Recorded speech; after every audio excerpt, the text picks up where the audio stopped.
friends. It's Miss Carrie and Miss Molly, and we are here to do another art class with you today. And Molly's excited because we are going to talk about squirrels. This time of year is Molly's favorite time of the year because the squirrels are running all over the place, right? Yeah, they're running all over the place collecting their nuts for winter. And she just barks, barks, barks, and runs from window to window. So she loves this art lesson because it's all about squirrels, right, Moo? Yeah. Okay, let me show you the book that we're going to read about our squirrels. It is a very fun book about a squirrel who is an artist. His name is Micawber, and this story is written by John Lithgow and illustrated by C.F. Payne.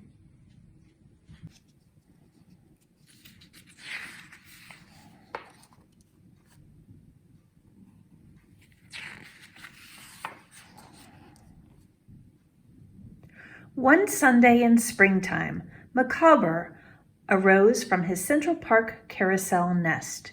He straightened his whiskers and polished his nose and set off for the place he loved best. He scampered past pigeons and poodles and geese, past boathouse and bandshell and zoo, past joggers and skaters and mounted police, to a place on Fifth Avenue. For inside was a splendid collection of art, a sight for a squirrel to treasure, a feast every week for his eyes and his heart, which Micawber could savor at leisure. Through the windows he'd gaze at Van Dyck and Van Gogh, appraise every Rembrandt and Titian. He would scrutinize Rubens, peruse each Rousseau, inspect each Lautrec and Cassatt and Miro. He would find a new favorite each time he would go, and nobody charged him admission. But a stranger appeared this particular day as Micawber peered down through a skylight. She stood at an easel beneath a Monet that depicted a haystack at twilight. Micawber observed her for hours on end as she copied each texture and shade. He noted the stroke of each brush she'd extend, a rare concentration and care she'd expend. She'd become his unwitting and unknowing friend by the time the day started to fade. So he hid in the box where her paints were all stowed, and while she biked home unawares, and then he sneaked himself into her modest abode as she hauled her equipment upstairs. From the box after midnight, the stowaway crept, stretched his limbs and adjusted his eyes, and while his beguiler contently slept, he rifled through all of her supplies. Micawber's dull life, with his tedious toils, all at once seemed 100 times duller, as he straddled a palette and squeezed out some oils and discovered the wonders of color. He dabbed at the canvas with a cadmium green, employing his tail as a brush. Then magenta, vermilion, ultramarine, alizarin, crimson, and bright tangerine. Such a radiant rainbow he never had seen, so splashy and lavish and lush. By morning, Micawber was finally done, and so proud that he practically fainted. He'd been looking at paintings from day number 1, but never a painting he'd painted. As the sunlight poured in, he was ready to go, leaving everything just as he found it. Through the transom he scrambled, his canvas in tow, rolled up with a shoelace tied round it. She's wondering where her shoelace went. A truck trundled by as Micawber alit. On the side of it said Park Sanitation. He bounded aboard it, ignoring the grit, and completed his peregrination. He returned 30 times by the following fall, and the paintings poured forth like a geyser. He fastened them all to his living room wall, and the woman was never the wiser. So if some July you should chance to pass by a viridian Central Park dale, look around for a squirrel with a gleam in his eye and some paint on the tip of his tail. And if you should visit the old carousel, look up at its uppermost part. Inside, although nobody could ever tell, a talented squirrel continues to dwell. If you try, you can picture it clear as a bell.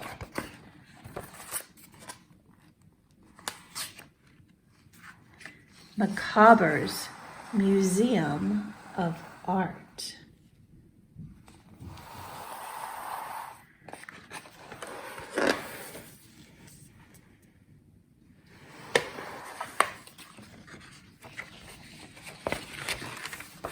The end.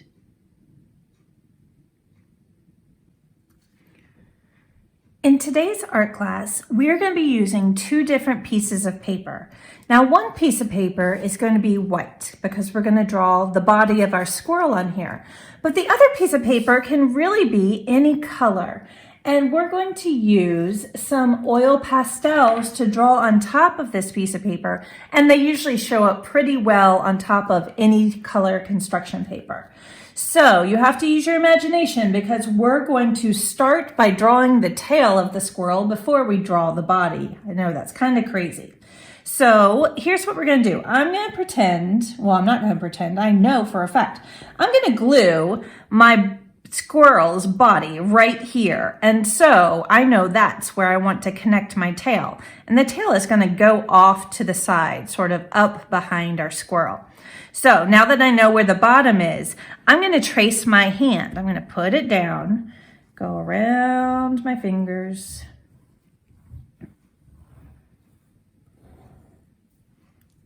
Connect the bottom. And I can go ahead and fill in my hand. Now, am I staying inside the lines? No, I'm not, because a squirrel's tail is really bushy and fluffy. So you really don't need to stay inside those fingertip lines. We just need to use those to help us draw. So that was brown. I'm going to overlap. Overlapping is when one thing is part of the way on top of the other. So I'm going to move my hand a little bit further up, and I'm going to draw another hand print.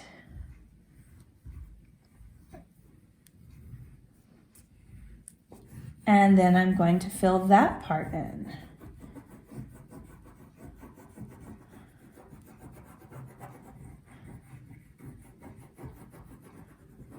So now we have a little bit of the brown and the gray mixing together. And then my last handprint, I'm going to move my hand a little bit further up and trace it again. This time I'm using white. And then I'm going to color that part of the squirrel's tail in. Now some of this is going to get covered when we add our squirrel's body, but this will be a nice fluffy tail sticking up behind him. All right, now that we have that piece done, let's set that aside. And we're going to get a smaller piece of paper to draw our squirrel. So I'm going to start with a pencil just because it's a little bit easier in case I make a mistake. The bottom of the squirrel is an oval that's sitting up nice and tall. So there's my oval. And then I'm going to give him 2 feet. So I'm going to do a little oval here and a little oval here. And I'm going to give him 2 arms. So I'm going to do the same type of oval here and here. These arms are going to be holding something, but I'll show you that in just a minute. While I'm working my way up the body, I'm going to erase the part of the body that I can see through those arms to clean it up. I like to clean up my art as I go. So I'm just erasing the lines that are going through the feet and going through the arms. Okay, we've got his body. Now we get to do his cute little face. And the thing that I love about squirrels so much is they have chubby little cheeks that they fill those nuts in. So I'm going to put a cheek there and a cheek here. And then I'm going to do a little nose right in the middle. And we're going to add the top of his head. So I'm going to connect this part almost like a rainbow. It starts at the top of this cheek, goes up and over, up and over. And then he has two little cute ears. Squirrels don't have big ears, they have little ears. And now we can do their eyes. Squirrels have pretty big eyes. So I'm going to do a big rainbow shape for his eye on that side and a big rainbow shape for his eye on that side. Maybe give him little eyebrows. All right. I'm going to put the circles or the ovals inside the eyes like that. All right, he looks pretty cute. All right, the last thing I'm going to add is let's make him hold a little acorn. So right in between his two paws, I'm going to draw a shape that's not quite as pointy as a V.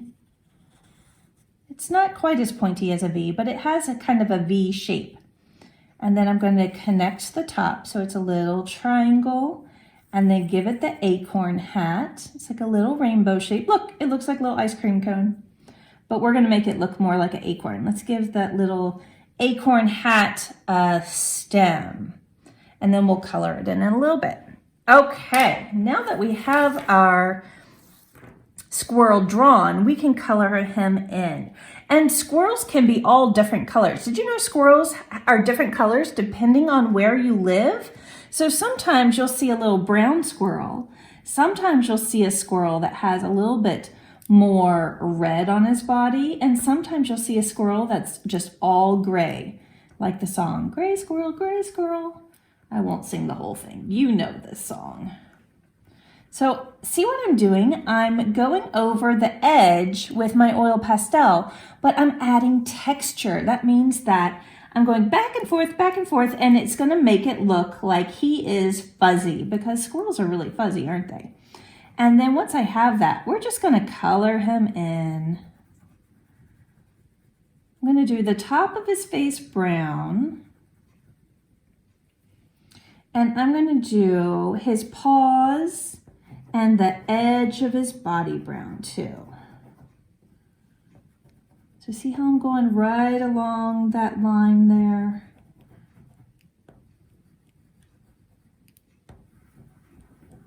Let's color in his paws and his feet.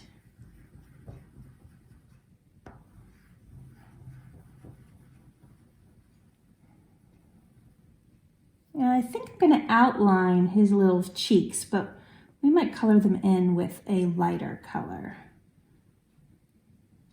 He's got a little lip that's right down there, so that's his little mouth. Okay, let's switch to black. He's got a little black nose, so we can color that in. And I'm going to color in the ovals inside his eyes and his little eyebrows. Let's switch to, I have a gray, but you could also use some other colors. Let's see, I've got, this one's called goldenrod. That's kind of a neat color. So you could use another light color. I'm going to color in his little whiskers on his face, on his cheeks.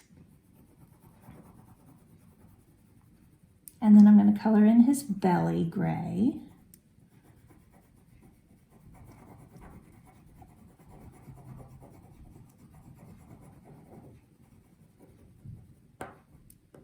And then we need to color that acorn. I don't want the acorn to look like his fur, so let's see if I can find a different color. Sometimes you have to use your imagination and color it something totally different. For instance, I'm going to give my acorn a purple cap. Have you seen a purple acorn before? I have not, but I think it'll look good. So I outlined the cap of it, or the little hat. I'm going to give it a little crisscross on it. And then let's make the bottom of the acorn this dark yellow. This is called goldenrod. Goldenrod is a good color for the bottom part of the acorn. All right, he's all set. We're ready to cut him out. So take your scissors and just go around the outside edges.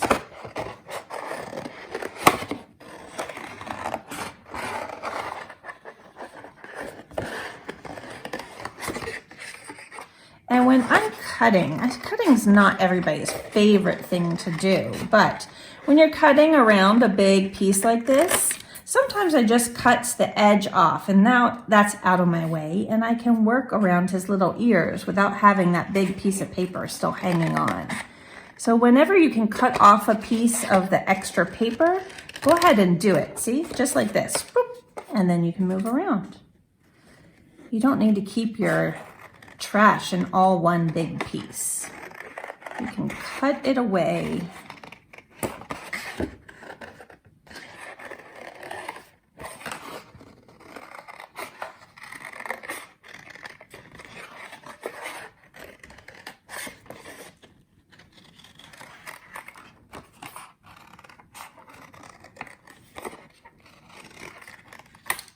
Okay, our little squirrel's ready to go. Let's bring back in the big piece of paper that we made his tail on. And he's going to sit right there. Won't he look cute with that giant fluffy tail? So let's turn him over and get out some glue. And we're going to glue around the edges.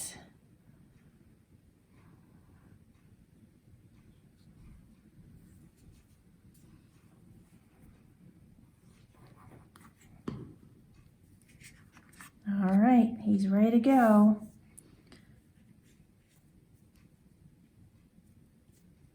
There we go. So you can add some other things around your little squirrel if you would like. We could add some pretty fall leaves because he's working his way around the forest because all the leaves are changing colors and he knows he has to take a long winter nap soon. So we could do some leaves in different colors, and that would be fun. And your leaves don't have to be difficult. They can just be simple shapes. Let's do one over on this side.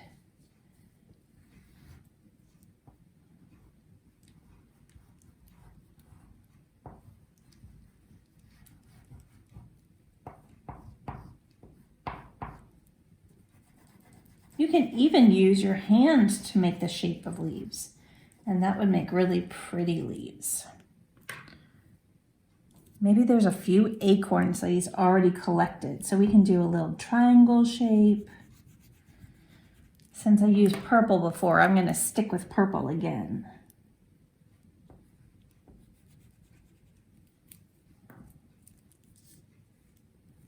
There's one laying over here on the side.